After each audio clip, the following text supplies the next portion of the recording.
ये लेप लगा दे पूरे शरीर पे।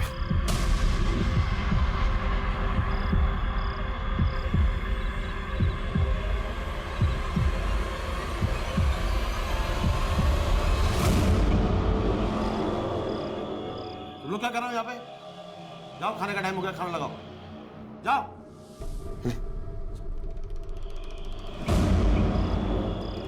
पूरे शरीर पे लगा अच्छे से।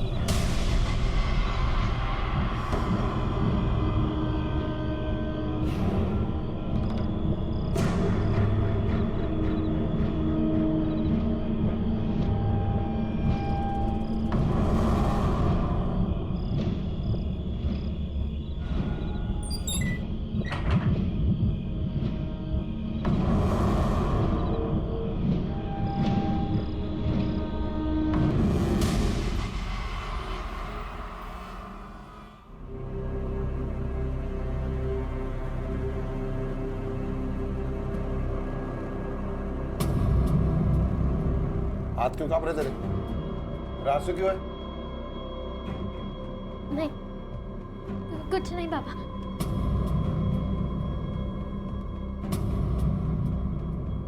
कितनी बार बोला तुझे खाने के पीछे पानी नहीं पीते? ऐसे मॉल में खाना बिना पानी के गले से नीचे नहीं उतर रहा है। तो मत खाओ।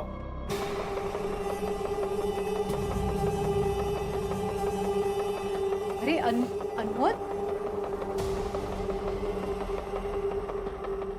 अब तक की घटी घटनाओं को देखकर शायद इस कहानी का सार और सिरा समझ में ना आए, लेकिन एक बात जो साफ हो जाती है वो है इस कहानी के किरदार, जिनमें से एक हैं केदार दीक्षित और दूसरी है एक लाश। जी हां, एक जवान लड़की की लाश जिसे इस शख्स केदार दीक्षित ने अपने घर में छिपा कर रखा है। एक लाश के अपने बीच होने के एहसास से जन्मा डर इस परिवार के हर सदस्य के चेहरे पर दिखाई दे रहा था, लेकिन किसी में इतनी हिम्मत नहीं थी कि वो केदार दीक्षित से कुछ कह सके। आखिर किसकी थी ये लाश और क्या संबंध था उसका इस परिवार के लोगों से, और कौन है ये केदार दीक्षित? डिपॉजिट दीजिएगा, उसी समय पेपर साइन हो जाएगा, कोई दिक्कत नहीं। अरे सोनल जी बैठिए ना। क्या बैठिए रवि भाई? देखिए, एक हफ्ते से मैं कह रही हूँ मुझे उस घर में नहीं रहना, मतलब नहीं रहना। नहीं, आप बस मुझे मेरा डिपॉजिट वापस ला कर दो। देखिए, डिपॉजिट मिलेगा तो ही तो मैं दूसरे फ्लैट में जा पाऊंगी ना। आप मेरी मजबूरी तो समझिए प्लीज। सोनल जी आपको भरोसा नहीं होगा, ये देखिए, ये 5 मिनट भी नहीं हुए हैं अभी आपके जो ऑनर है ना मोहन जी से बात किए हुए। अरे रवि भाई, आपको तो पता ही है ना कि जो एग्रीमेंट होता है, रेंट एग्रीमेंट, वो 11 महीने के लिए होता है। अब जो भी मजबूरी हो आपको 7 महीने में खाली करना है, तो बस मोहन जी का ये कहना है कि थोड़ा सा वक्त। थोड़ा रवि भाई, थोड़ा टाइम। मैं एक पल नहीं रहना चाहती उस मनहूस घर में।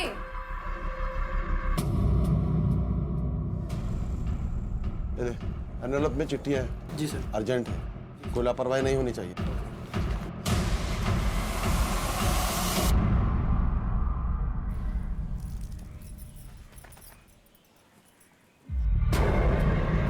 ओ ताई, यहाँ पे जमीन इतनी नरम नरम क्यों है?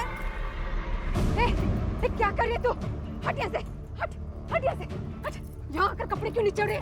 तुझे बोला था ना सामने कपड़े सुखाने के लिए, घर के पिछाड़े क्यों आई तू? मैं पहले भी तो यहाँ कपड़े सुखाती थी। मुझसे जबान लड़ा रही है? अब तेरी कोई जरूरत नहीं, कल आके तेरा पूरा हिसाब कर लेना। चल यहाँ से निकल। मेरी बात तो सुनो ताई, सुनो, निकल यहाँ से, निकल। क्या हुआ? हाँ? क्या हो रहा था इधर? वो राधा यहाँ आकर कपड़े के सुखा रही थी। आप इतने जल्दी कैसे आ गए? मैं कुछ दिन के लिए वैद्य की दुकान बंद किया। दुकान बंद कर दे? ये क्या पागलपन है? घर कैसे चलेगा? घर चलाने का काम मेरा है, तू उसकी चिंता मत कर। और मैं जो कर रहा हूँ पागलपन नहीं है, ये बात अच्छे से समझ ले तू।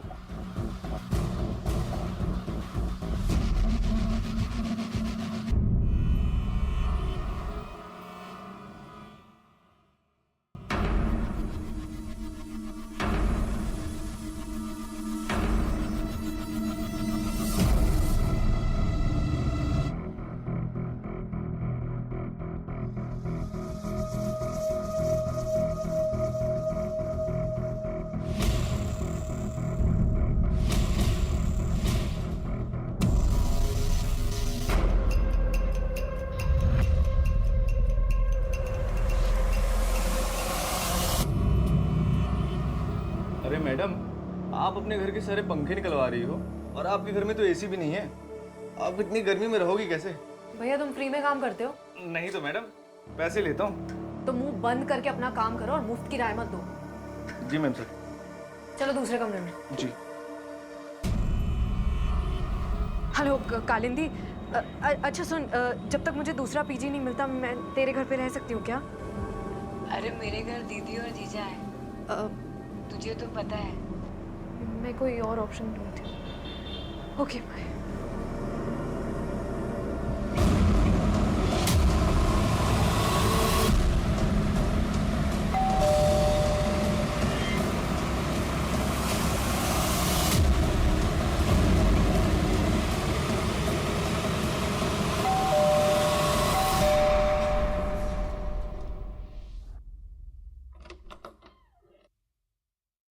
अरे मोहन भाई, आप आइए आइए। देखिए मोहन भाई, आप प्लीज मेरी कंडीशन समझने की कोशिश कीजिए। माता पिता मेरे हैं नहीं, एक भाई है, अपने घर का खर्चा, भाई की पढ़ाई सब मैं ही देख रही हूँ। आप प्लीज मेरा डिपॉजिट का पूरा पैसा लौटा दीजिए ताकि मैं कोई और घर जाके देख लूँ। देख सोनल, दूसरा किराएदार मिलेगा ना, उसकी डिपॉजिट में से तेरे 50,000 लौटा दूंगा। अरे नहीं मिलेगा कोई किराएदार आपको, मनहूस है ये घर। रवि भाई भी कह रहे थे उस दिन, पूछिए। अरे नहीं मोहन बाबू, वो बाहर लोग बात कर रहे थे तो निकल गया वो मुझसे। वो लोग मेरे घर को बदनाम कर रहे हैं और तू उन लोग का साथ दे रहा है। नहीं मिलेगा डिपॉजिट वापस। हो सकता है कर लो। हाँ कर लूंगी, निकलवा के रहूंगी डिपॉजिट के पैसे।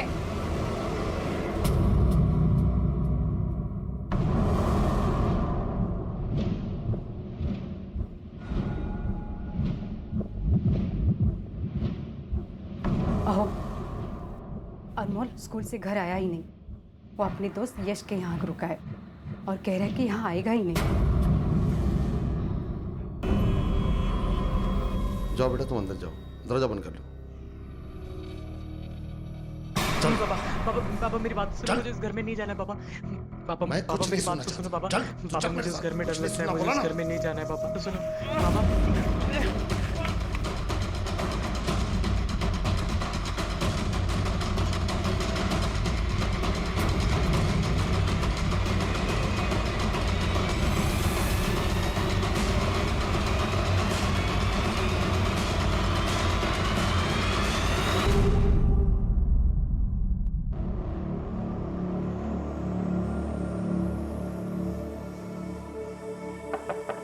अनमोल,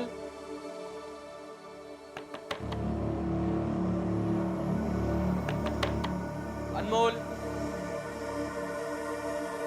अनमोल, अनमोल, अनमोल, अनमोल।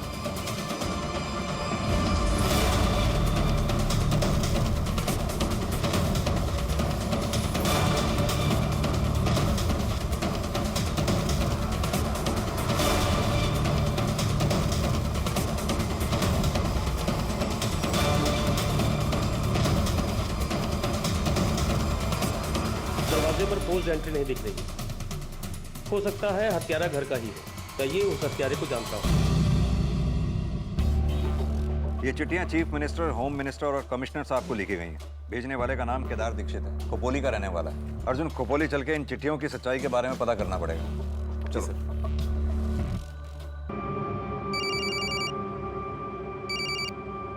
हेलो, पीएसआई पाटिल बोलता है का? हाँ जी पाटिल बोल रहा हूँ। मैं क्राइम ब्रांच में पीएसआई अर्जुन लोखंडे बोलता हूँ। हाँ बोलिए लोखंडे जी। अच्छा, आपके पुलिस स्टेशन के एरिया में कोई केदार दीक्षित नाम का आदमी रहता है क्या? केदार दीक्षित? हम तो केदार दीक्षित के घर पर ही हैं। क्या?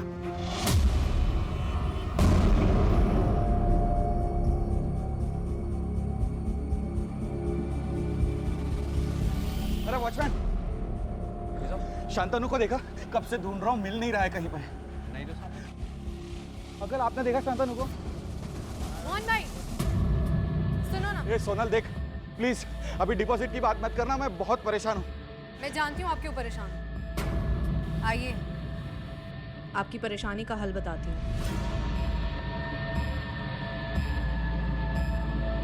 क्या हुआ? क्या बोल रही थी तुम? आप अपने बेटे को ढूंढ रहे हो ना? कहाँ है? कहाँ है मेरा बेटा? घबराओ मत, आपका बेटा मेरे पास डिपॉजिट है। आप मेरा 50,000 रुपए का डिपॉजिट ले आओ और अपना डिपॉजिट ले जाओ। 50,000 रुपए के लिए तू उस हद तक गिर गई कि मेरे बेटे को किडनैप कर लिया। अपने बेटे पर बात आई तो आपने भी हाथ पार कर दी, गला पकड़ लिया मेरा। वो 50,000 रुपए मेरे लिए भी बहुत कीमती हैं। तो मोहन भाई, मुझे मेरा पैसा लाके दो और आपका बेटा आपके घर पहुंच जाएगा।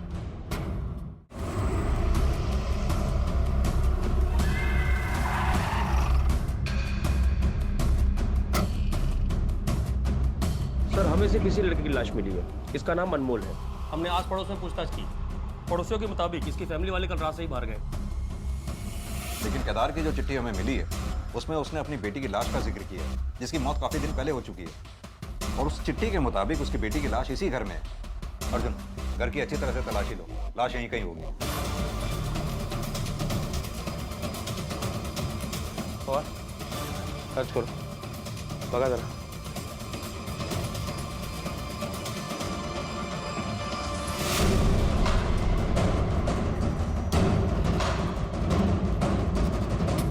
सर, मैं दोस्त हूँ अनमोल का, अपने नोट्स लेने आया था। यहाँ आकर देखा तो अनमोल की लाश पड़ी थी।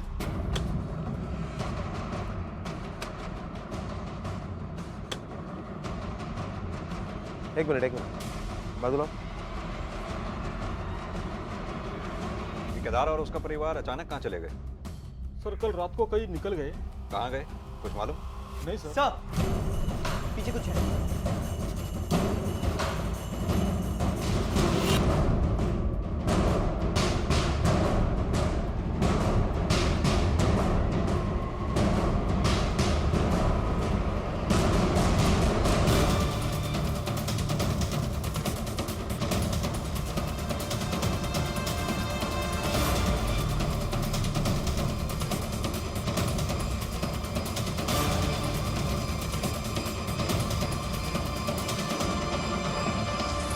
ये नीतू है, केदार भाई की बेटी।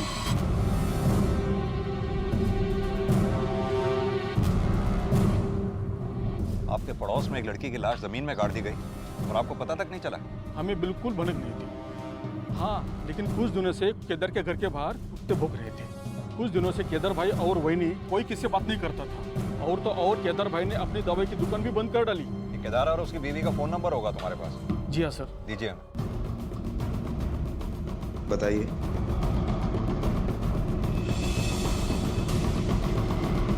सर, फोन स्विच ऑफ है।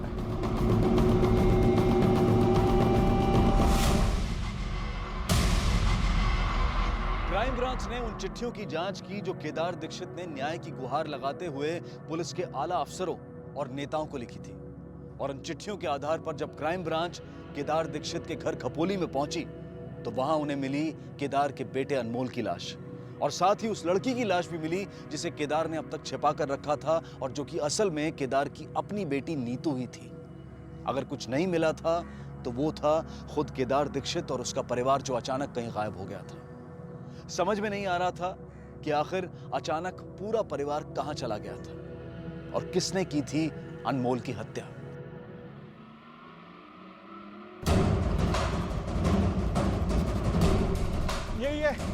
यही है वो लड़की।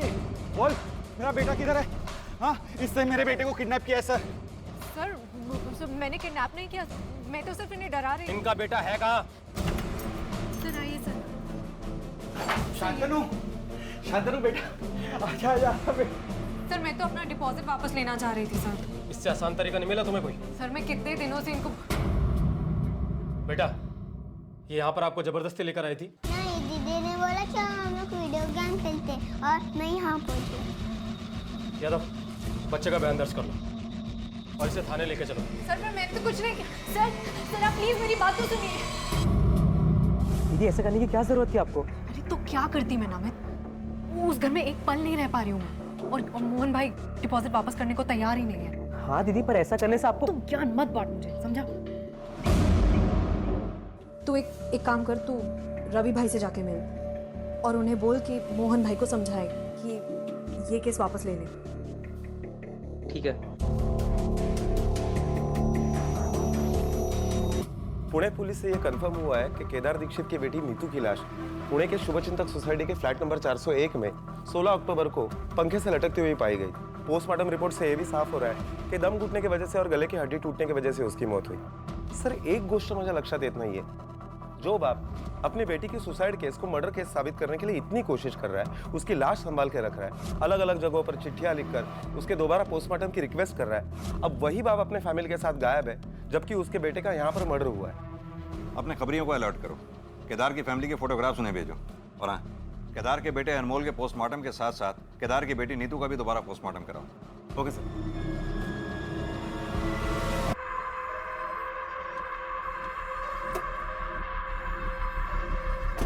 ये अनमोल दीक्षित का घर किधर है? काय झाला? वो अंतिम संस्कार का सामान लाया था।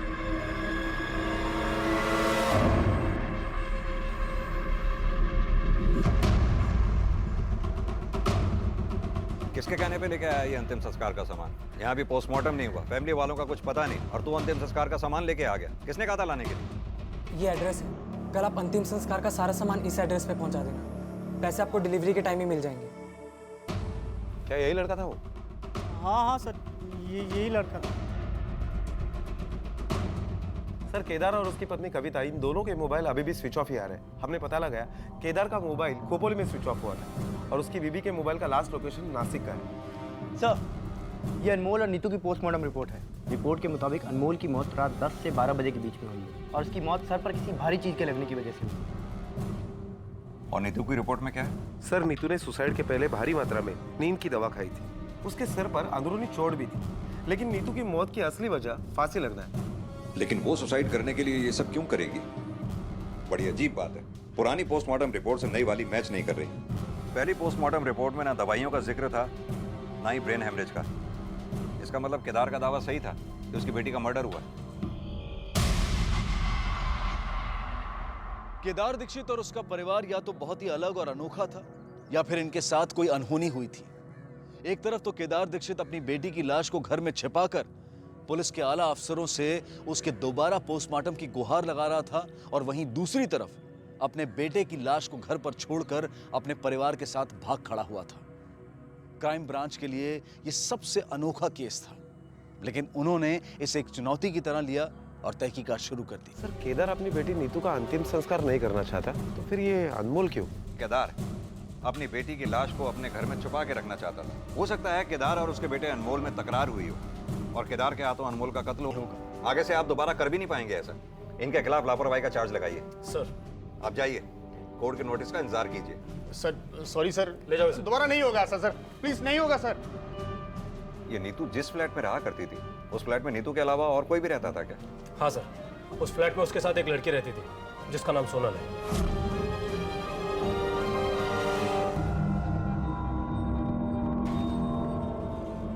Rickshaw, auto.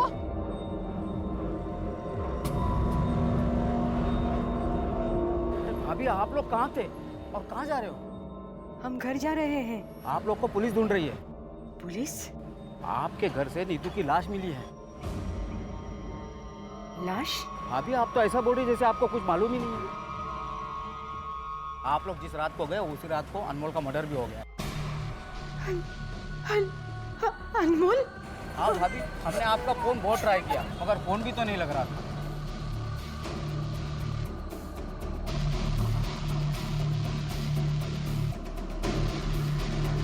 आप लोग सीधा घर चले जाओ, मैं भी पुलिस को फोन कर देता हूँ।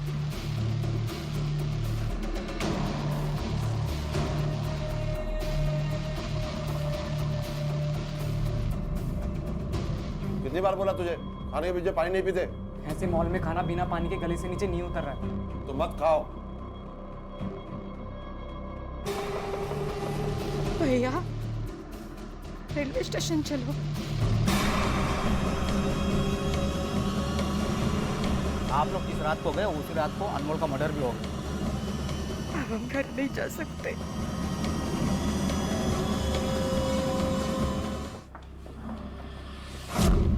तुम इसे जानती हो? हाँ सर, ये नीतू का भाई अनमोल है। नीतू की मम्मी के साथ आया था एक दो बार उससे मिलने। किसी ने उसका मर्डर कर दिया है। क्या? देखो सोनल, नीतू की पोस्टमार्टम रिपोर्ट से ये बात साफ हो चुकी है कि नीतू का मर्डर हुआ था। अब तुम सीधी तरह से ये बताओ कि तुमने नीतू को मारा क्यों? नहीं सर, मैंने नहीं मारा सर। क्यों? जो लड़की 50,000 रुपए के लिए अपने मकान मालिक के बेटे को किडनैप कर सकती है, उसके लिए मर्डर करना कौन सी बड़ी बात है? नहीं सर, आप मेरा यकीन कीजिए सर। सर मुझे तो अभी तक यही लग रहा था कि नीतू ने सुसाइड किया था। तुम्हें ऐसा क्यों लगता था कि नीतू ने सुसाइड किया होगा? सर मैं, नीतू और रचना, हम तीनों बेस्ट फ्रेंड्स थे सर। मैं और नीतू साथ रहते थे सर, और हमारी बिल्डिंग में रचना 6th फ्लोर पर रहती थी। वो फ्लैट उसके पापा ने उसे गिफ्ट दिया था। शादी के बाद वो और उसका हस्बैंड वहीं रहने वाले थे। 2 महीने पहले उसने अपने ही फ्लैट से कूद के सुसाइड कर लिया। हो सकता है वो भी मर्डर हो। नहीं सर, रचना ने सुसाइड ही किया था, क्योंकि हमें उसके हाथ से लिखा हुआ सुसाइड नोट मिला था। क्या रचना के सुसाइड का कारण जानती हो? हाँ सर। सर रचना जिस लड़के से प्यार करती थी, उसके एक एक्सीडेंट में मौत हो गई, और फिर रचना काफ़ी डिप्रेस्ड रहने लगी थी। और फिर रचना के सुसाइड के बाद नीतू हमेशा सिर्फ उसी की बातें करती रहती थी सर वो भी डिप्रेशन में आ गई थी। और नीतू क्या कर रही है? जल जाएगा।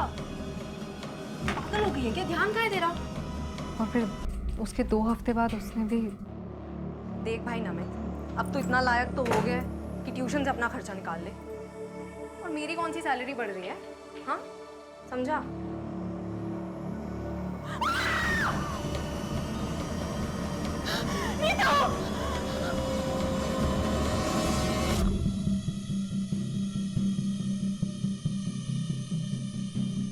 सर सुसाइड हो या मर्डर, मोहन भाई के घर को पनौती तो लग गई ना। यहाँ 2 लोगों की जान चली गई, तुम्हें फ्लैट की पनौती की पड़ी है। इस फ्लैट में नीतू और सोनल के अलावा और कौन कौन आया जाया करता था? सर फिलहाल तो ये दोनों ही रहती थी, लेकिन नीतू की मौत के 10 दिन पहले तक छाया भी इन लोगों के साथ रहती थी। छाया जीआरटी कॉलेज में इनके साथ ही पढ़ाई करती थी। अर्जुन, इस छाया के बारे में सारी इंफॉर्मेशन निकालो।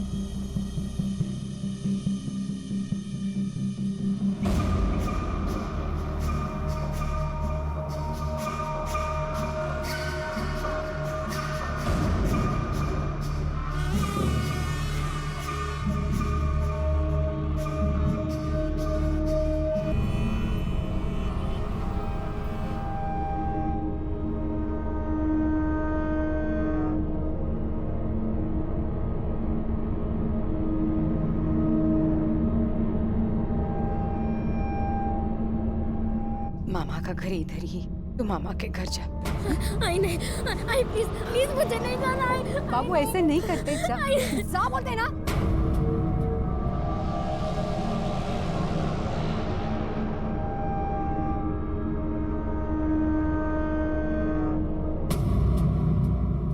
छाया, तुमने नीतू का पीजी अचानक क्यों छोड़ दिया था? सर रचना की मौत के बाद उस बिल्डिंग को लोग मनूस बिल्डिंग कहने लगे थे, इसलिए छोड़ दिया। छाया, हमें पता चला है तुम्हारी फैमिली की फाइनेंशियल कंडीशन कुछ ठीक नहीं है। तुमने मेडिकल कॉलेज में स्कॉलरशिप लेने के लिए अप्लाई किया था। फर्स्ट सेमेस्टर में तुम्हारी रैंक 2nd थी और नीतू की 1st, और इस सेमेस्टर में तुम नहीं चाहती कि नीतू दोबारा 1st आए। 16 तारीख को जिस दिन नीतू का 1 से 3 बजे के बीच में मर्डर हुआ, उस दिन तुम उसी पीजी में देखी गई थी। तुम्हें वॉचमैन ने भी देखा। सर मैं तो सिर्फ अपना सामान लेने गई थी।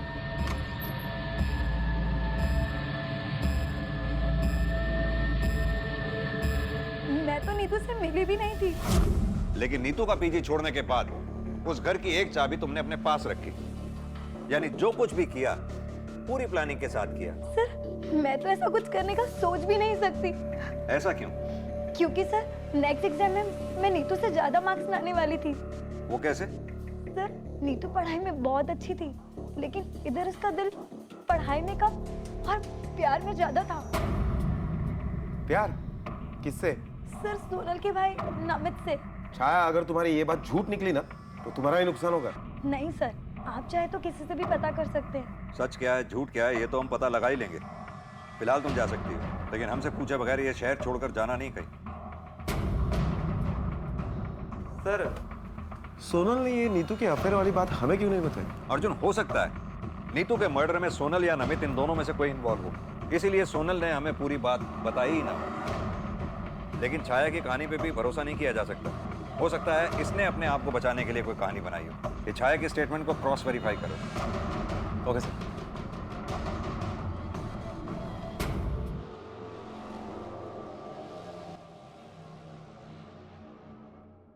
केदार दीक्षित अब भी फरार था, अनमोल की हत्या की गुत्थी अब भी गुत्थी बनी हुई थी।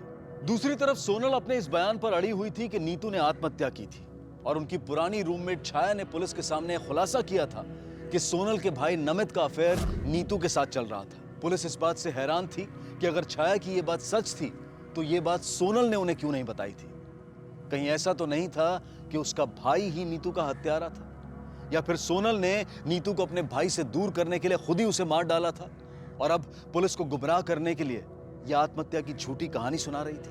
बहरहाल अब सोनल से सख्ती से पूछताछ की जाने की जरूरत थी, जिसके लिए पुलिस ने उसे दोबारा पुलिस स्टेशन बुलाया। सर ये आप क्या कह रहे हैं सर? मैं और मर्डर? नहीं सर, मुझे तो नमित और नीतू के अफेयर के बारे में भी नहीं पता था। सर आपको किसी ने झूठी इन्फॉर्मेशन दी है? बस ज्यादा होशियारी नहीं, सीधी तरह से ये बताओ कि तुम्हारा भाई नमित इस वक्त है कहाँ पर? सर मेरे और नीतू दी के बीच कोई अफेयर नहीं था। बेटा ये भाई बहन के रिश्ते को बीच में लाके बचने की कोशिश मत कर। अगर ऐसा था तो फिर नीतू के हाथ में हाथ डालकर क्यों घुमा करता था? सर अब मैं क्या बताऊं आपको।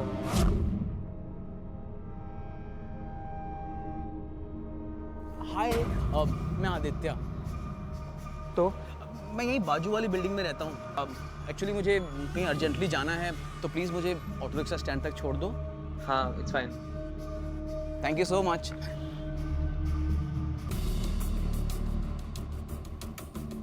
मैं तुम्हारे कंधे पे हाथ रख लूं? एक्चुअली बाइक पे मुझे बहुत डर लगता है ना, कहीं मैं गिर गया तो।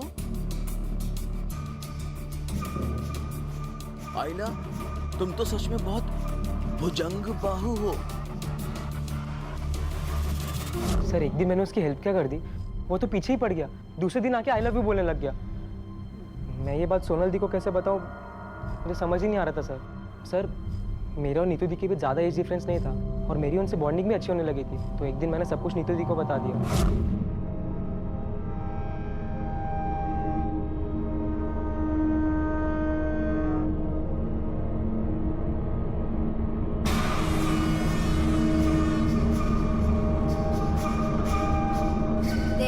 एक दो दिन ऐसे ही नाटक करेंगे गर्लफ्रेंड बॉयफ्रेंड होने का, फिर वो समझ जाएगा कि तू उसके टाइप का नहीं और तेरा पीछा भी छोड़ देगा। ये सही है। इस नाटक के बारे में सोनल को मालूम था?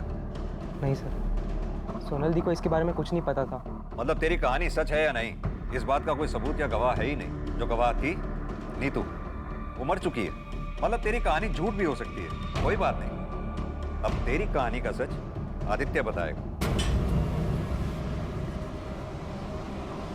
नहीं सर, नहीं सर। मैं बर्दाश्त नहीं कर पाऊंगा सर। तो फिर सच सच बता, तेरे और नमित के बीच में सीन क्या चल रहा है? सिर्फ सीन नहीं सर, ये तो हमारी एक अधूरी प्रेम कहानी है। और इसी अधूरी प्रेम कहानी को पूरा करने के लिए तूने नीतू को मार दिया? नहीं सर, मैं तो खुद के काटे मच्छर को भी नहीं मार सकता हूँ सर, तो मैं नीतू की जान कैसे ले सकता हूँ? क्यों? प्यार में तो लोग दूसरे की जान तक ले लेते हैं। सर प्यार में जान लेना सच्चा प्यार नहीं होता, हैवानियत होती है, वैशीपना होता है। अरे प्यार में तो लोग जान तक लुटा देते हैं सर। अब पुलिस के सामने सिर्फ दो संभावनाएं बनती थी। पहली, सोनल और उसके भाई नमित में से किसी एक ने या फिर दोनों ने मिलकर नीतू का कत्ल किया था, या फिर नमित से एक तरफा प्यार करने वाले इस लड़के आदित्य ने नीतू को नमित से दूर रखने के लिए उसे मार दिया था। पुलिस ने इन दोनों संभावनाओं को खंगालने की कश्मकश शुरू कर दी, लेकिन वो इस बात से अनजान थी कि जल्द ही उन्हें इस मामले से जुड़ी अब तक की सबसे बड़ी खबर मिलने वाली थी। एक minute sir. Hello, okay, thank you sir. अभी इंफॉर्मेशन मिली है कि केदार के एटीएम कार्ड से नासिक के एरिया से पैसे निकाले गए हैं। नासिक पुलिस को इन्फॉर्म करो, नासिक निकलने की तैयारी करो। सर ये रूम में है, ये रूम में। धोखा दी तू मेरे को? हाँ, मैं पागल वागल नहीं हूँ। छोड़ छोड़ छोड़ मेरे को, छोड़। फसौलस तू मला, धोखे से लेके आई मेरे को इधर। फसौलस तू, हाँ? छोड़ छोड़, मैं पागल नहीं हूँ।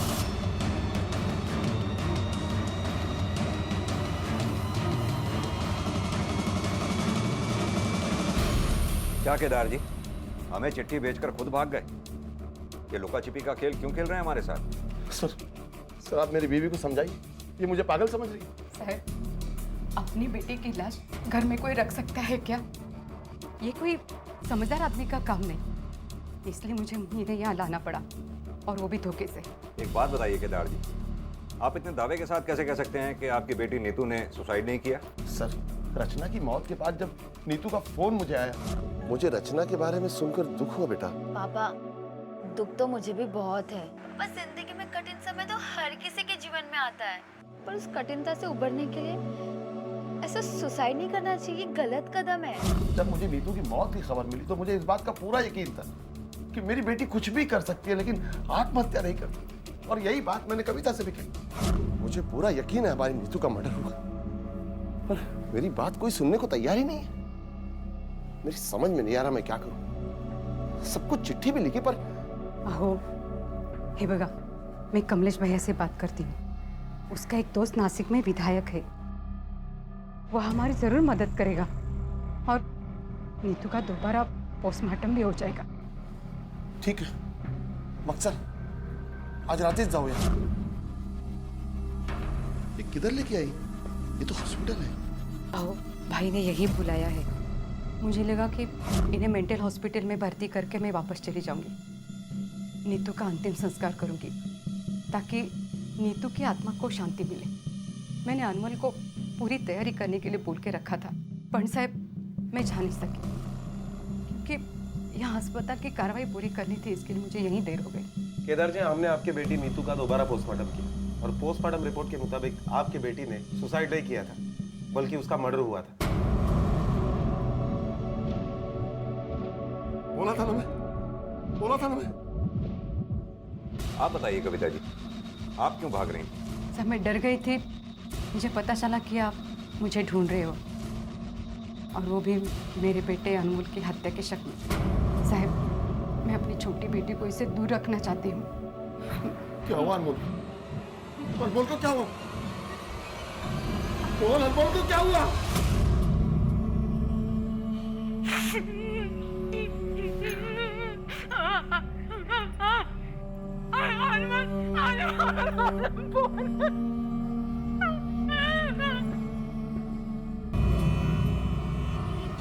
सर, मुझे लगता है अनमोल के मर्डर से बचने के लिए अपने बीबी के साथ मिलकर केदार ने मेंटल होने का नाटक किया होगा, ताकि अगर हम उसे पकड़ भी ले तो मेडिकल ग्राउंड पर उसे सजा में कुछ राहत मिले।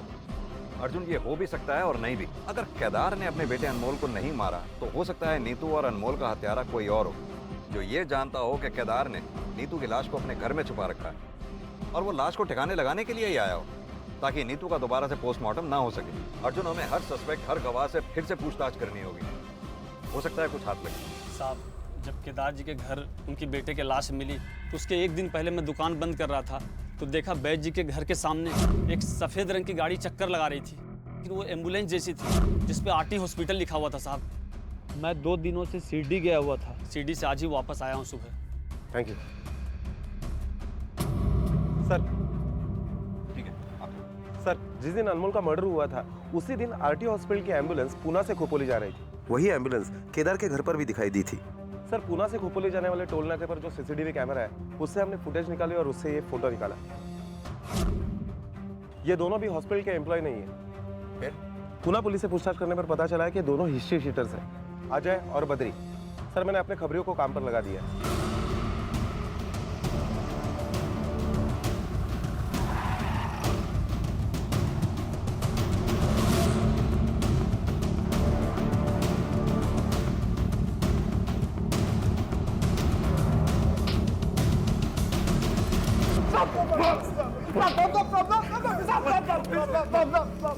बता, किसके कहने पे केदार दीक्षित के घर में गया था और क्यों गया था?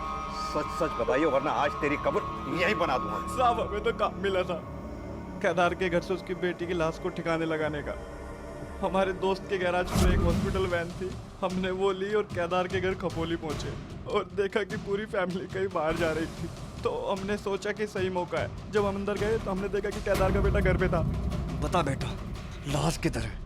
साहब, वो भागने की और चिल्लाने की कोशिश कर रहा था, तो हमने उसके सर पे पत्थर से वार किया और वो मर गया, और हमें लाश भी नहीं मिली उसके घर से। किसके कहने पे किया था ये सब? आदित्य नाम बताया था साहब उसने अपना।